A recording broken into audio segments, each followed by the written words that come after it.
موقع پر اس بات کو سمجھ لیں کہ ترجیح دنیا کو نہ دے، ترجیح آخرت کو، اللہ کی ذات کو۔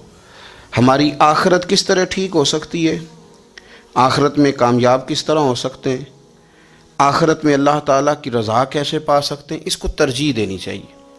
نبی پاک صلی اللہ تعالیٰ علیہ وسلم کے بہت سارے صحابہ بڑی شانوں والے، ایک صحابی کا ہم آج ذکر کرنے جا رہے ہیں جن کا نام ہے حضرت ابو ذر غفاری رضی اللہ تعالیٰ۔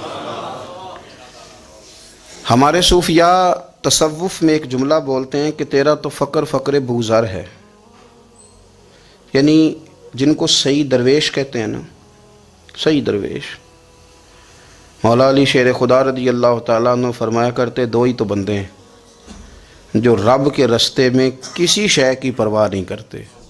حضور کون سے؟ فرمایا ابو ذر غفاری ہے اور دوسرے علی المرتضیٰ ہے۔ مولا علی فرمایا کرتے یہ نا مسلمانوں میں سے چوتھے یا پانچویں مسلمان ہیں، شروع سے ایک سلیم الطبع آدمی۔ کچھ لوگ طبعاً بڑے نفیس ہوتے ہیں، طبعاً ہی اللہ کی طرف سے شروع سے ہی۔ ان کا جو قبیلہ تھا بنو غفار وہ راہزنی کرتا تھا، لوگوں کو لوٹ لیتا تھا۔ شروع میں یہ کام کیا لیکن جب کچھ لوگوں کی چیخیں کانوں میں گئیں تو چھوڑ دیا، فرمایا نہیں یار طبیعت نہیں مانتی۔ اور نبی پاک کا کلمہ پڑھنے سے پہلے ہی بتوں کی پوجا چھوڑ کے رب کی عبادت شروع کر دی۔ لوگ پوچھا کرتے تھے آپ عبادت تو کرتے تھے پر منہ کدھر کرتے تھے؟ فرماتے تھے جدھر وہ کرا لیتا تھا کر لیتے تھے۔ کسی نے انہیں بتایا کہ مکے میں ایک شخص ہیں جنہوں نے اعلان نبوت کیا ہے، آپ کی طرح کی باتیں کرتے ہیں۔ انہوں نے اپنے بھائی کو بھیجا، ان کا نام انیس تھا، پتہ کر کے واپس آئے، بھائی کہنے لگے ابو ذر، ان کا نام جندب ہے، اصل میں ذر ان کے بیٹے کا نام ہے اور کنیت سے زیادہ معروف ہیں، ابو ذر غفاری کہلاتے ہیں۔ فرماتے ہیں کہ بھائی نے آ کے بتایا کہ وہ نیکی کا حکم دیتے ہیں، برے کاموں سے منع کرتے ہیں، صلہ رحمی کا پیغام دیتے ہیں، لیکن لوگ سارے مخالف ہیں۔ یہ چیز بھی بڑی کاؤنٹ ہوتی ہے، اسے نہ کاؤنٹ کیا کریں۔ لوگوں کی ترجیحات بدلتی ہیں، صبح کچھ دوپہر کچھ شام کچھ، اسے نہ کاؤنٹ کریں۔ انہوں نے اس بات کو کاؤنٹ کر کے بتایا کہ لوگ ان کے جو ہیں نا وہ مخالف ہیں سارے۔ تو حضرت ابو ذر غفاری کہنے لگے مجھے تسلی نہیں ہوئی، میں خود جا کے پتہ کروں گا۔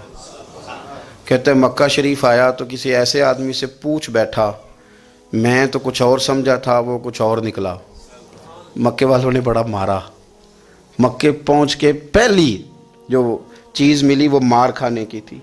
اب میں ڈرتے کسی سے پوچھتا ہی نہ، بھوک بھی بڑی تھی، رہنے کو جگہ نہیں تھی، حرم شریف میں لیٹا رہتا تھا۔ میرے نصیب دیکھو، مجھے ایک شخص نے آ کے ہلایا، کہنے لگے اگر مناسب سمجھیں تو میں آپ کو دیکھ رہا ہوں کافی دیر سے، آپ کوئی پردیسی ہیں، آپ کا اپنا مہمان نہ بنا لوں؟ تو میں نے کہا آپ کا کیا نام ہے؟ کہنے لگے میرا نام ہے علی ابن ابی طالب۔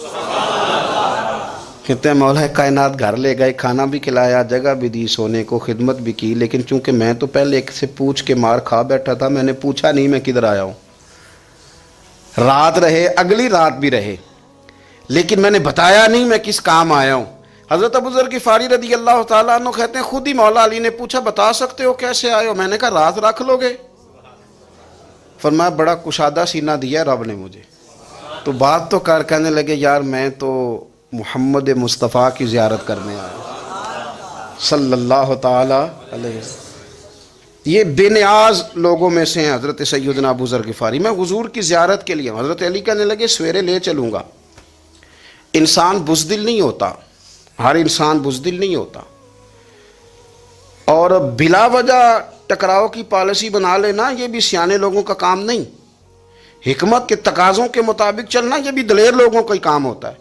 حضرت مولا علی کہنے لگے صبح لے کے چلوں گا پر حالات ٹھیک نہیں، شرارتی لوگ ہر جگہ ہوتے ہیں، اگر کوئی شرارتیوں کا ٹولہ ملا نا جو کھڑا ہوگا جاسوسی کرنے کے لیے کہ حضور کی طرف کون کون جا رہا ہے، تو میں نیچے جھکوں گا جوتے کا تسمہ ٹھیک کرنے کے لیے، لیکن آپ نے نہیں کھڑے ہونا، آپ نے چلتے رہنا ہے تاکہ کسی کو شک نہ ہو۔ کہتے ہیں اس ترتیب سے حضرت علی مجھے لے کے گئے، میں حضور کی بارگاہ میں پہنچا۔ مولا علی کہتے ہیں بڑے بڑے لوگ سوال کرتے تھے پر یہ شروع سے سلیم الطبع تھے، مجھے کہہ لینے دینا، جنہوں نے ماننا ہوتا ہے وہ لمبے سوال کرتے ہی نہیں۔ مان جو لیا تو لمبے سوالوں کی ضرورت ہی کوئی نہیں۔ کہتے ہیں لوگ بڑے بڑے سوال کرتے تھے پر ابو ذر نے 2-3 باتیں ہی پوچھیں اور آگے جا کے کہنے لگے حضور ہاتھ بڑھائیں مجھے کلمہ پڑھائیں۔ نبی پاک صلی اللہ علیہ وسلم نے کلمہ پڑھایا، فرمایا باہر جا کے نا ابھی ذکر کرنا کہ تم مسلمان ہو گیا، یہ ماریں گے۔ عرض کی حضور انہیں مارنے دے، میں آیا بھی مار کھا نہیں ہوں۔ انہیں مارنے دے نا. پڑا فلک کو کبھی دل جلوں سے کام نہیں. داغ دہلوی نے کہا تھا پڑا فلک کو کبھی دل جلوں سے کام نہیں، اور جلا کے راکھ نہ کر دوں تو داغ نام نہیں. ماری تو کھانے آئے ہیں، مارنے دیں، کرنے دیں زور جتنا لگانا ہے لگانے دیں. باہر جا کے اعلان کیا، مکے والوں نے مارا، اتنا مارا کہ بے ہوش ہو گئے. پھر کسی نے بتایا کہ تم نے گزرنا بھی ہے ان کے علاقے سے، بنو غفار سے، پھر ان کا پتہ بھی ہے یہ لوگ بڑے سخت ہیں. پھر چھوڑا. تبن بڑے جلالی تھے، زاہد مزاج تھے. فرماتے تھے کہ جو تمہاری ضرورت سے زیادہ ہے وہ سارا صدقہ کرو. کنز کے معاملے میں ان کا رویہ یہ تھا. صرف حضرت صدیق اکبر کو کچھ نہیں کہا انہوں نے، باقی حضرت عمر جیسے آدمی کو بھی کھڑا کر کے کہہ لیتے تھے یہ مال کیوں رکھا ہوا ہے خزانے میں، بانٹتے کیوں نہیں سارا. اور جناب عثمان غنی رضی اللہ تعالیٰ عنہ کے ساتھ تو باقاعدہ کئی دفعہ اس موضوع پر گفتگو کی. وہ کہتے تھے کہ جب اللہ کہتا ہے قرآن میں کہ مال دولت جمع نہیں کرنی، تو وہ جو لوگ تھے وہ بھی بڑی شانوں والے تھے. وہ کہتے تھے کہ اللہ نے جب زکوٰۃ فرض کی تو مال جمع ہوتا ہے تو زکوٰۃ فرض ہوتی ہے نا. جب فطرانے کا کہا تو مال ہوتا ہے تو فطرانہ آتا ہے نا. تو آپ جو کہہ رہے ہیں وہ ٹھیک ہے، پر آپ اعلیٰ بات کر رہے ہیں تقوی کی، سارا بانٹو. تو حضرت ابو ذر غفاری کہتے تھے چلو ٹھیک ہے تمہاری بھی بات مان لیتا ہوں، پر یہ بتاؤ مدینے والے کا اپنا طریقہ کیا ہے. کہ بھئی حضور کا طریقہ تو وہی ہے جو آپ بتا رہے ہیں. تو فرمانے لگے پھر اس رستے نہ چلیں جو رستہ مدینے والے رسول کا ہے. اور حضور سے، نبی پاک سے عشق کرتے بڑا کھل کے. یہ صحابہ صفہ میں سے تھے. کلمے پڑھنے کے بعد چونکہ طبیعت جلالی تھی تو حضور نے بھیج دیا، فرمایا واپس جاؤ اپنے قبیلے میں تبلیغ کرو. واپس گئے، بھائی کو مسلمان کیا، والدہ کو مسلمان کیا، قبیلہ سارا مسلمان کیا، وہیں رہے. ہجرت مدینہ کے بعد آئے تبوک کے موقع کے قریب، اور حضور نے صحابہ صفہ میں رکھ لیا. نوکری کرتے مدینے والے رسول کی، دلیر آدمی تھے، بڑا قبیلہ تھا، پر ڈیوٹی کرتے، ڈیوٹی خدمت کرتے. ایک بیٹا تھا زار اس کا نام تھا، اس کی ڈیوٹی لگائی تم نے میرے نبی پاک کے اونٹ چرانے. ڈاکو آئے تو صاحبزادہ اونٹوں کی، اونٹنیوں کی حفاظت کرتے شہید ہو گیا. اور یہ انوکھا بندہ ہے جس نے شرط لگائی تھی کہ میں نے کالی سیاہ رنگ کی عورت سے شادی کرنی. انوکھا بندہ ہے. ایک بیٹی تھی، ایک بیٹا، بیٹا شہید ہو گیا. بیوی سے کہا تم نے نبی پاک کے گھر میں خدمت کرنی ہے، حضور کے گھر والوں، اور میں نبی پاک کی نوکری کروں گا. حضور کی خدمت کرتے، ہر وقت خدمت میں رہتے. اور حضور جب آتے نا، صحابہ صفہ میں یہ شامل تھے جو لوگ دین سیکھتے. حضور جب آتے تو سب سے پہلے آ کے حضرت ابو ذر غفاری کا پوچھتے، بلائیں. اور جب بات کرتے حضور تو بار بار ان کو مخاطب کر کے بات کرتے. حضرت ابو ذر غفاری رضی اللہ تعالیٰ عنہ کا نبی پاک سے اتنا پیار کہ ہماری بھی مشکل حل کر دی. ابو داؤد شریف میں موجود ہے. ایک دن کہنے لگے یا رسول اللہ صلی اللہ علیہ وسلم، اگر کوئی بندہ کسی سے پیار بڑا ہی کرے پر اس جیسے عمل نہ کر سکے، کوشش کرے کر نہ. لوگ ہمیں کہتے ہیں نا جی پیار بڑا، عمل بھی تو کرو نا. بھی کرنا چاہیے، پر انسان ہے نا، غلطی بھی تو ہو ہی جاتی ہے. اب ہم عمل نہیں کر سکتے تو تم ہمیں پیار بھی نہیں کرنے دو گے. مہربانی کرو، پیار تو کرنے دو نا. حضرت ابو ذر غفاری نے کہا، ابو داؤد شریف میں موجود ہے، یا رسول اللہ صلی اللہ تعالی علیہ وآلہ وسلم، حضور پیار بڑا کرے پر ان جیسے عمل نہ کرے تو حکم کیا ہے؟ تو حضور نے فرمایا پیار سچا کرے، اللہ قیامت کے دن جس سے محبت کرے گا نا اس کے ساتھ ہی دونوں کو اکٹھا فرما دے گا. تو حضرت ابو ذر نے فوراً کہا حضور پھر مجھے آپ سے بھی بڑا پیار ہے، رب سے بھی بڑا پیار ہے. فرمایا فکر نہ کرنا، جنت میں اکٹھے ہی جائیں گے. اتنی محبت رسول پاک کی ذات کے ساتھ حضور کی نوکری کرنا. ایک دن خدمت کرتے کرتے سو گئے. حضور مسجد میں آئے پتہ کرنے کہ ابو ذر آرام کر رہا ہے. یہ بھی مزہ ہوتا ہے، خیال رکھنا اپنے درویشوں کا، کیا کھایا کیا پیا، کہاں سوئے. حضور رات کو آئے، یہ سوئے ہوئے تھے. فرماتے ہیں حضور نے میرا انگوٹھا ہلایا، میں اٹھ کے بیٹھ گیا. حضور بھی میرے پاس بیٹھ گئے. اور میں ابو ذر بڑا پیار کرتے ہو، سونے آپ کو پتہ ہی ہے. کہا یار تو بڑی نوکری کرتا ہے، ایک دن وہ بھی آئے گا جس دن تجھے میری مسجد اور میرے شہر سے جانا پڑے گا، پھر کیا کرو گے؟ تو عرض کی حضور کسی کی طاقت ہے مجھے آپ کے شہر سے نکالے؟ میں تلوار نکال لوں گا. تو نبی پاک نے فرمایا تلوار نہ نکالنا، جہاں تمہیں بھیجا جائے چپ کر کے چلے جانا. حضور کب تک؟ فرمایا جب تک اللہ تیری اور میری ملاقات نہیں کرا دیتا، یعنی وصال تک. یہ واحد شخص ہیں کہ حضور کے وصال ظاہری کا وقت آ گیا تو فرمایا کوئی میرے ابو ذر کو بلاؤ۔ جب یہ آئے تو حضور لیٹے ہوئے تھے، یہ جھکے نبی پاک کی طرف، حضور میں حاضر ہوں، تو حضور نے پکڑ کے سینے کے ساتھ لگا لیا۔ میرے رسول پاک صلی اللہ علیہ وسلم کی خدمت میں ایک دفعہ عرض کرنے لگے حضور مجھے صوبے کا گورنر بنا دیں، تو نبی پاک نے فرمایا ابو ذر میں عہدے پسند نہیں کرتا، تو تمہیں بھی میں کہتا ہوں عہدہ نہ لینا، تمہیں بھی کہتا ہوں عہدہ نہ لینا۔ فرمایا ابو ذر میں جو چیز اپنے لیے پسند کروں گا تمہیں بھی اسی کا مشورہ دوں گا، تم بندے اچھے ہو پر یہ کام تمہارے بس کا نہیں ہے۔ بڑے زاہد آدمی میرے رسول کریم صلی اللہ تعالی علیہ وآلہ وسلم نے ان کے بارے میں فرمایا جس طرح نبیوں میں حضرت عیسیٰ علیہ السلام ہوئے، حضرت عیسیٰ دیکھیں نا، انبیاء میں اللہ تعالیٰ نے ہر قسم کی عظمت نبیوں کو دی۔ جناب سلیمان علیہ السلام کا تو تخت بھی ہوا میں اڑتا تھا، جن تک تابع دار تھے، اور نبیوں میں حضرت عیسیٰ بھی ہیں جن کے پاس گھر بھی کوئی نہیں، شادی بھی کوئی نہیں کی، اینٹ سرانے رکھ کے تکیہ بناتے، ایک ان کے پاس کنگھی تھی اور ایک پیالہ تھا۔ دیکھیں جو بندہ نیک ہو نا وہ بھی نیک ہیں، اللہ کے نبی ہیں۔ آپ اپنا تقوی مسلط نہیں کریں گے، جو وہ کر رہے ہیں وہ بھی مخلص ہو کے کر رہے ہیں۔ حکومتیں جو چلانی ہیں تو وہ کس نے چلانی ہے؟ اگر نیک بندے نہیں آئیں گے تو غلط لوگ آئیں گے، قوموں پہ ظلم کریں، وہ بھی اپنی جگہ ٹھیک ہے، لیکن یہ جو کر رہے ہیں یہ بات بھی اپنی جگہ بالکل ٹھیک ہے۔ ہم پتہ کیا کرتے ہیں، ہم چیزوں کو مسلط کرتے ہیں، ایک دوسرے پر مسلط نہیں کریں چیزوں کو۔ آپ جو کر سکتے ہیں، جو رستہ آپ کو صحیح لگتا ہے اختیار کر لیں، یہی تو ہمارے دین کا حسن ہے کہ سارے رستے واضح کر کے ہمیں دکھاتا ہے۔ حضرت عیسیٰ علیہ السلام نے ایک دن دیکھا کہ ایک بندہ نا انگلیوں کے ساتھ اپنے بال سیدھے کر رہا ہے، تو آپ نے فرمایا یار کنگھی کے بغیر بھی کام چل سکتا ہے، کنگھی بھی خیرات کر دی۔ دیکھا ایک بندہ ہاتھ کا تکیہ بنا کے لیٹا ہے، تو فرمایا اینٹ بھی دے دو کسی کے کام آ جائے گی۔ ایک دن دیکھا کہ ایک بندہ نا یوں چلو میں پانی پی رہا ہے، فرمایا پیالہ بھی رہنے دو، اس کے بغیر بھی کام چل ہی جاتا ہے۔ جناب عیسیٰ کا یہ زہد تھا۔ میرے نبی پاک علیہ السلام نے فرمایا جس نے جناب عیسیٰ کا زہد دیکھنا ہو وہ میرے ابو ذر غفاری کو دیکھے، ان کو دیکھے، یہ دنیا میں جناب عیسیٰ کے زہد کے مطابق چلتے پھرتے ہیں۔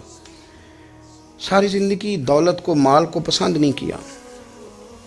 جہاں رہتے تھے ایک گورنر صاحب نے 300 دینار تحفے میں بھیجے، تو ایک ہوتا ہے نا بندہ کہتا نہیں نہیں ضرورت نہیں، اور حضور سید عالم صلی اللہ علیہ وسلم نے حضرت عمر سے فرمایا تھا جو خود بخود آ جائے وہ قبول کر لو، اللہ کی طرف سے۔ لیکن ان کا رنگ فقیری والا تھا اور تھوڑا انوکھا تھا۔ 300 دینار آئے تو فرمانے لگے اسے جا کے کہو تمہیں کوئی اور بندہ نہیں ملا دھوکہ دینے کے لیے، میرے گھر ہی مال بھیج دیا ہے۔ فرمانے لگے میرے پاس گدھا ہے سواری کرنے کے لیے، میرے پاس بکریاں ہیں دودھ پینے کے لیے، میرے پاس ایک چادر اضافی ہے سامان میں سے، میں تو ڈرتا ہوں کہ رب کہیں اس چادر کے بارے میں سوال نہ پوچھ لے، اور تم ہو کہ میرے پاس یہ لے کے آئے ہو۔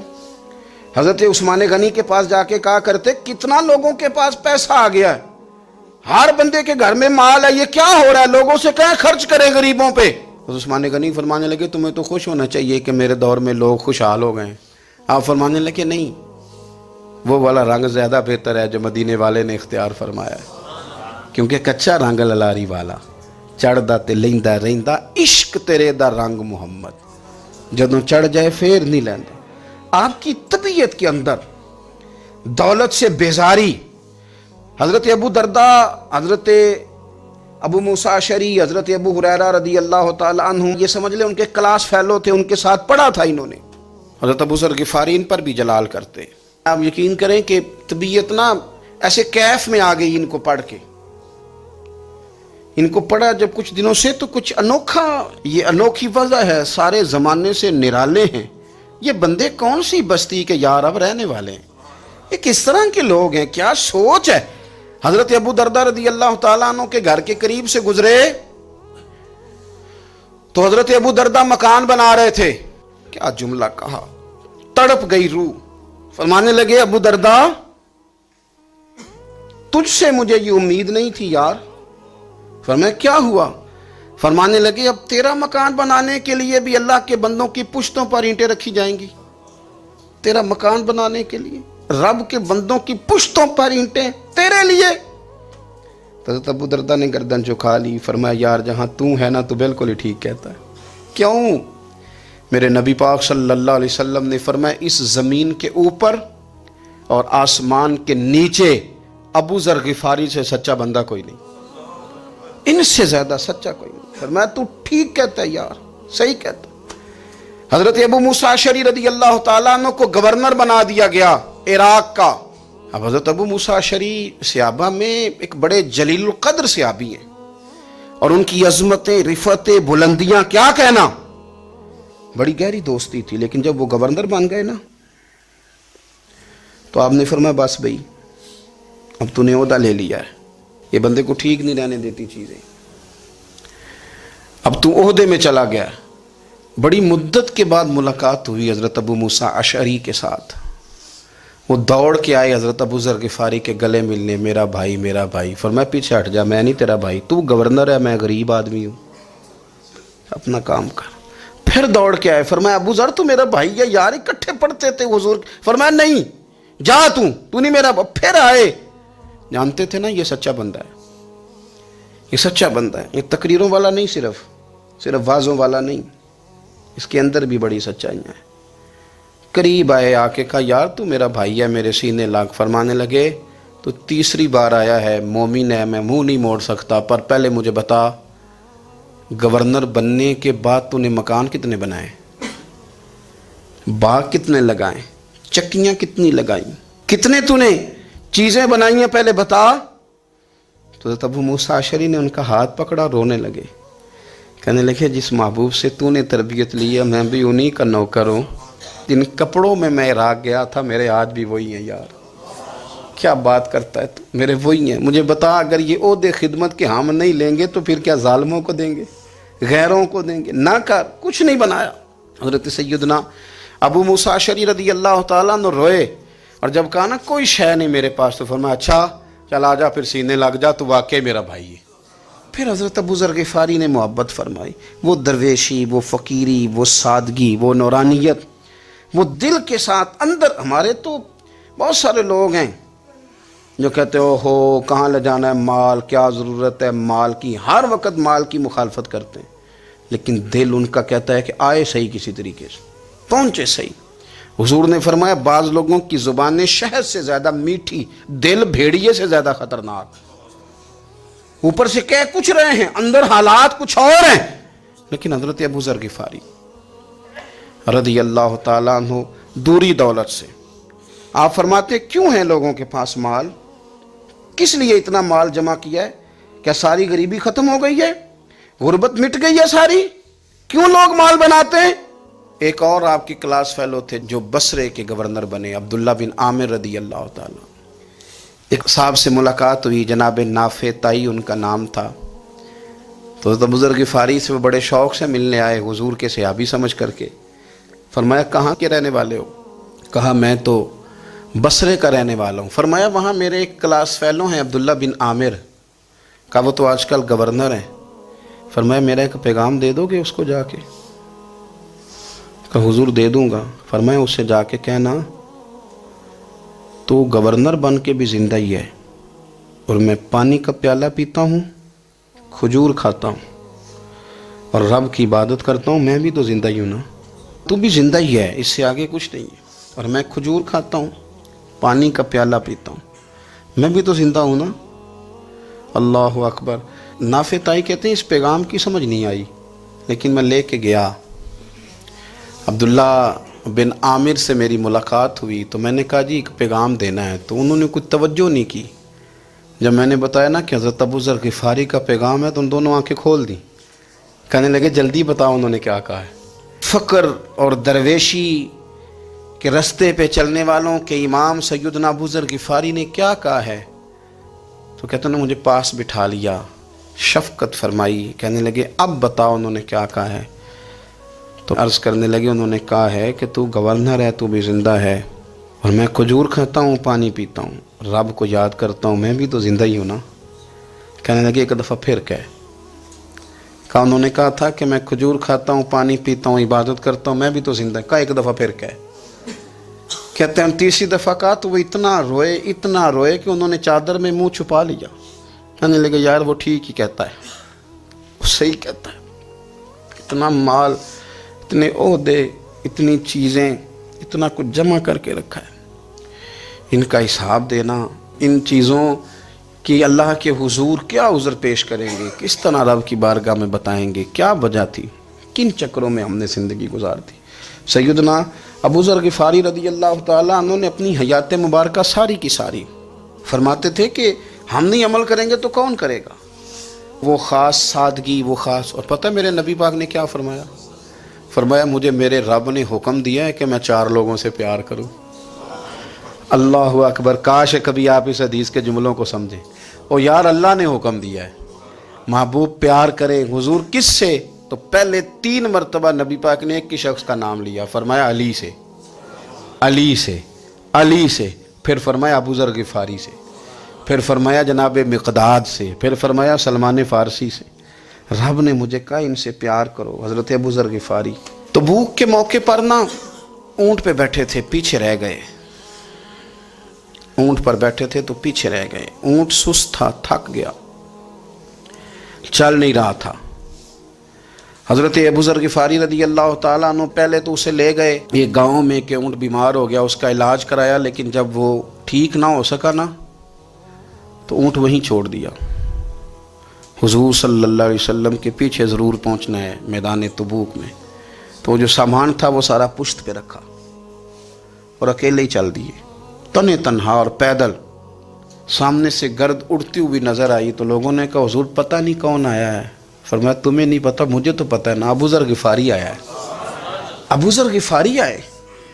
پھر حضور نے فرمایا یمشی واحدہ و یموت واحدہ و یبعث واحدہ، فرمایا یہ تنہا چلتے ہیں، یہ تنہا ہی دنیا سے جائیں گے، تنہا ہی اٹھائے جائیں گے، تنہا تنہا چلتے ہیں، تنہا ہی دنیا سے جائیں گے، انتقال تنہا ہی اٹھائے جائیں گے۔ جو بہت زیادہ سختی کرنے لگے صحابہ پہ، بہت زیادہ، تو حضرت عثمان غنی رضی اللہ تعالیٰ عنہ نے فرمایا کہ آپ اپنے مزاج کے لحاظ سے تو درست ہیں، پر جو چیز آپ طاری کرنا چاہتے ہیں جب شریعت گنجائش دیتی ہے تو آپ کیوں اتنی سختی فرماتے ہیں؟ تو فرمانے لگے ٹھیک ہے پھر مجھے ربضہ جانے کی اجازت دے دو۔ ربضہ ایک بستی تھی، جنگل تھا، وہاں کوئی آتا جاتا نہیں تھا، اسی کسے دے کچھ نہیں جلا گئے تو نہ کچھ ہڈا دردی۔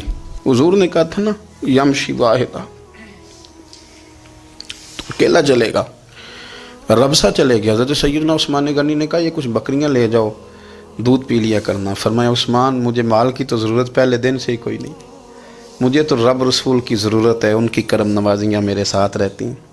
تشریف لے گئے، وہاں تنہا کھجور کے خشک ٹکڑے کھاتے، عبادت کرتے، اللہ کو یاد کرتے۔ بڑے بڑے لوگوں نے آ کے کہا کہ ابو ذر آپ کی بڑی شان ہے، ہمارے ساتھ چلیں۔ فرمایا چھوڑو، کہاں منشور ہم اور کہاں ہنگامے محبت کے، ایک حجرے میں رہتے ہیں خدا کو یاد کرتے ہیں، ضرورت کوئی نہیں، جہاں ہوں نا وہاں میں ٹھیک ہوں، حاجت نہیں۔ وصال کا وقت آ گیا، دنیا سے جانے کا ٹائم آ گیا، اکیلے ہیں، بیوی ہے اور بیٹی ہے، جنگل کا علاقہ ہے، حج ہو گیا، رستے بند ہو گئے، بیمار ہو گئے۔ اپنی اہلیہ کو بلا کے کہنے لگے اب میں بچوں گا نہیں، اب جانے کا وقت آ گیا ہے۔ میں نے فقیری جو حضور کی دیکھی تھی اس میں نے وقت گزارا ہے، اور دیکھ میں جا بھی فقیری میرا ہوں، لے سجدہ سا توڑ دی پائی، جان بھی دیتی تیرا تیرے، اب جانے کا وقت ہے۔ تو اس طرح کرنا، اگر تیرے پاس کوئی کپڑا ہوا تو مجھے کفن دے دینا، نہ ہوا تو اللہ کے سپرد کر دینا۔ کہا ہم 2 عورتیں ہیں، جنازہ غسل کفن۔ فرمایا رب جماعت بھیجے گا میرے لیے، لوگ آئیں گے، میرے نبی پاک نے مجھ سے وعدہ کیا تھا آئیں گے نا لوگ۔ تو اہلیہ کہنے لگی ابو ذر آپ کو کیسے پتہ ہے کہ آپ اس صحرا میں انتقال کر جائیں گے، اللہ شفا دینے والا ہے۔ فرمانے لگے ہم 3-4 لوگ بیٹھے تھے تو حضور نے فرمایا تھا تم میں سے ایک شخص صحرا میں اکیلا انتقال کر جائے گا، تو وہ میرے جتنے باقی ساتھی تھے وہ سارے انتقال کر گئے، اب میں اکیلا ہی بچا، مجھے پتہ ہے وہ میں ہی ہوں، تو تم دیکھنا تمہیں کوئی نہ کوئی مل جائے گا غسل کفن کے لیے۔ آپ کی اہلیہ کہتی ہیں کہ میں اٹھی، کبھی دوڑ کے میں باہر جاتی، سڑک پہ جا کے دیکھتی کوئی گزر رہا ہے، پھر میں آ کے کہتی حج ختم ہو گیا ہے، رستے بند ہو گئے ہیں، کون آئے گا جنگل میں، پھر میں آ کے ان کی تیمارداری کرتی، پھر اٹھ کے جاتی، پھر میں آ کے تیمارداری کرتی. اچانک میری نظر پڑی تو ایک چھوٹا سا قافلہ آ رہا تھا. اس قافلے میں چند لوگ تھے اور سب سے بڑھ کر صحابی رسول حضرت عبداللہ ابن مسعود بھی تھے. میں نے ان کو اشارہ کیا تو وہ دوڑے آئے, کہنے لگے بہن کیا ہے؟ میں نے کہا یہاں ایک شخص ہے, تمہاری تھوڑی سی ضرورت ہے اس کو. حضرت عبداللہ ابن مسعود کہنے لگے کون ہے بی بی؟ کہتے ہیں میں نے کہا کہ وہ ابو ذر غفاری ہیں. کہتے تڑپ کے روئے عبداللہ ابن مسعود, تڑپ کے. کہنے لگے ابو ذر میرے نبی پاک کا پیارا, میرے ماں بھی اس پہ قربان, میرا باپ بھی قربان, کدھر ہے جلدی بتاؤ. کہتے میں لے آئی. 4-5 لوگ تھے وہ. تو سیدنا ابو ذر غفاری کہنے لگے عبداللہ میرا وصال ہو جائے گا لیکن یاد رکھنا میری بیوی کے پاس کفن کے لیے کپڑا موجود نہیں. اور لہو سجنا اساں توڑ ہی نہیں پائی, جان بھی دیتی تے رات تیرے, کفن کے لیے کپڑا نہیں ہے. لیکن تم میں سے نا وہ بندہ کوئی کپڑا نہ دے جو کبھی کسی سرکاری عہدے پہ رہا ہو. وہ بندہ میرے کفن کے لیے کپڑا نہ دے کسی سرکاری عہدے پہ رہا ہو. ایک انصاری جوان کہنے لگا ابو ذر میں کبھی کسی عہدے پہ نہیں رہا, اگر آپ میری چادر قبول کر لیں کفن کے لیے تو میں ٹھیک ہے. میں نے نا حضور کے طریقے پر زندگی گزاری ہے, چپ کر کے میرا جنازہ پڑھ دینا اور مجھے کہیں اور نہ لے کے جانا. اسی کسی دے کچھ نہیں لگتے تو نہ کوئی ساڈا دردی یہیں کسی صحرا میں جنگل میں یہیں کوئی قبر کھود کے مجھے دفن کر دینا, مجھے جانے نہیں ہے کسی جگہ. حضرت عبداللہ ابن مسعود رضی اللہ تعالیٰ عنہ نے جنازہ پڑھایا اور اس درویش کو جو 5ویں یا 4تھے مسلمان ہیں ان کو وہاں دفن کیا. جب خبر پہنچی نا مدینے تو سب سے زیادہ آنسو مولا علی نے بہائے, سب سے زیادہ حضرت علی نے. لوگوں نے کہا اتنا کیوں روتے ہو؟ فرمایا 2 ہی تو بندے تھے جو اللہ کے راستے میں کسی کی پرواہ نہیں کرتے تھے, اب ایک ہی رہ گیا ہے. کہا حضور کیا مطلب؟ فرمایا 2 ہی تھے, ایک ابو ذر اور ایک علی, اب اکیلا علی تو رہ گیا, وہ چھوڑ کے چلے گئے. حضرت سیدنا ابو ذر غفاری رضی اللہ تعالیٰ عنہ اس عظیم شخص کا نام ہے. سردار قبیلے سے تعلق تھا, بڑے بہادر تھے, پر حضور کو فقیری میں دیکھا تو پھر زندگی اسی فقیری میں گزارتی, اسی فقیری میں, اسی طریقے میں وفا کر کے نا اسی رنگ میں گزار دی, انہی نقشوں پہ رہے. اگرچہ جائز تھا, بڑے بڑے لوگ تھے, بڑے بڑے لوگ تھے. حضرت عبد الرحمن ابن عوف بڑا مال تھا, حضور نے ان کو جنتی کہا, ان کے پیچھے نماز پڑھی, سب ٹھیک تھا. پر فرماتے تھے یار میں انکار نہیں کرتا, پر میرے نبی نے فقیری کی, حضور نے ایک وقت کھایا ایک وقت بھوک کاٹی, تم کس طرح بھر بھر کے پیٹ کھاتے ہو, تم کس طرح اتنی آسانیاں دیکھتے ہو. حضرت ابو ذر غفاری فرماتے تھے مجھے میرے نبی پاک نے 6 باتوں کی وصیت کی تھی. اپنے بچوں کو بھی بتاتے تھے, دوستوں کو بھی, 6 باتوں کی حضور نے وصیت کی تھی. سب سے پہلے حضور نے فرمایا تھا ابو ذر مسکینوں سے محبت کرتے رہنا.